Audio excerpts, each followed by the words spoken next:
Jack Gibbons is a virtuoso pianist, best known for his recordings and concerts of the work of George Gershwin. His performances of Gershwin's standards and recreations of improvised recordings were acclaimed for their flamboyant energy. Critics marvelled at the speed at which his hands moved over the keys and speculated that the player may have too many fingers. Then, just over a year ago, Jack Gibbons was involved in a car crash and came within a millimetre of losing the use of one arm. This Sunday, after months of radical surgery to rebuild his shattered bones, Jack Gibbons takes to the London stage again for the first time since that accident to perform his repertoire. When he came to the Front Row studio earlier today, I started by asking Jack Gibbons about his fascination with Gershwin. I was brought up as a classical pianist, and I'm ashamed to say I wasn't familiar with Gershwin for a long time, and it was in about 1988 that I was invited by an orchestra to play his Concerto in F.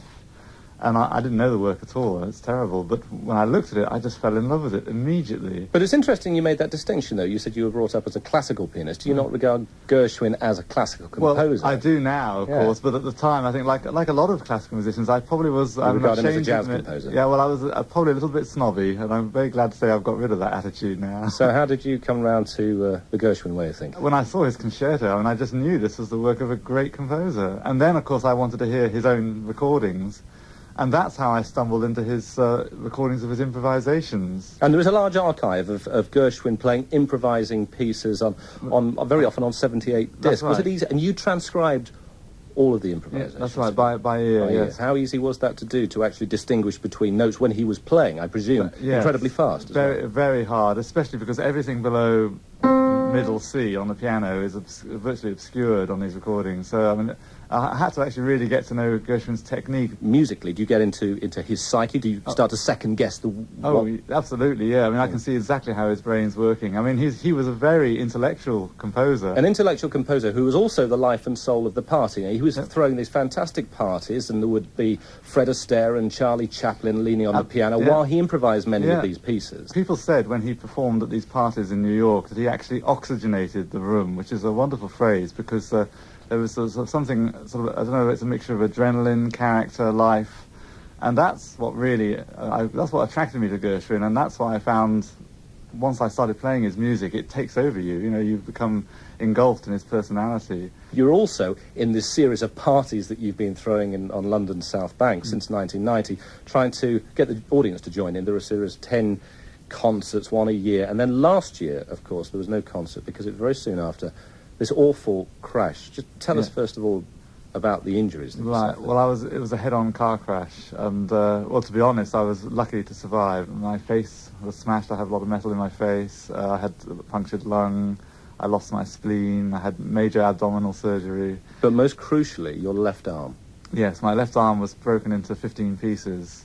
In fact, the surgeon said when he put it back together again, it was like putting a jigsaw puzzle back together. And amazingly, he said I was a millimetre from severing the main nerve that supplies the left hand. Which would have made it impossible to play. Yeah, he said that would have been the end of my career. How long was it before you realised there was a possibility that you'd be able to play again?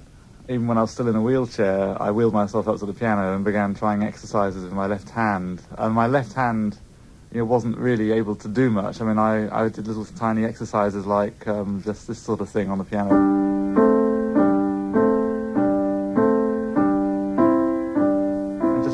Very, very slow muscular exercise. Which would have been child's play for you, literally. Yes, but because I had problems for a start, I wasn't absolutely sure which fingers I was putting down. I think because my nerve had been damaged.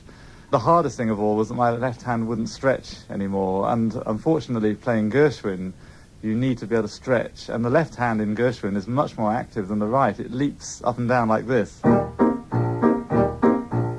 Virtually everything, all his improvisation. Well, he's such a rhythmic composer, isn't he? Yes. And also, but as you say, as you were demonstrating there, those huge leaps as well. Yeah. How far were you able to stretch? Well, are you still reaching the octave? Yes. I mean, for a start, you begin with a chord which is a 10th chord, this chord here.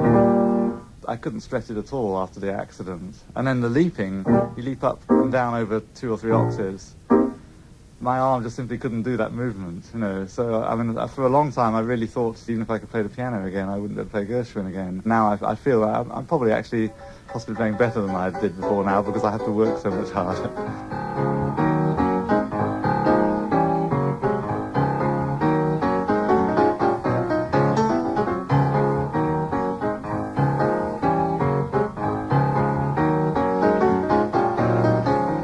And you can hear more of that at Jack Gibbons' Gershwin party at the Queen Elizabeth Hall on London's South Bank this Sunday.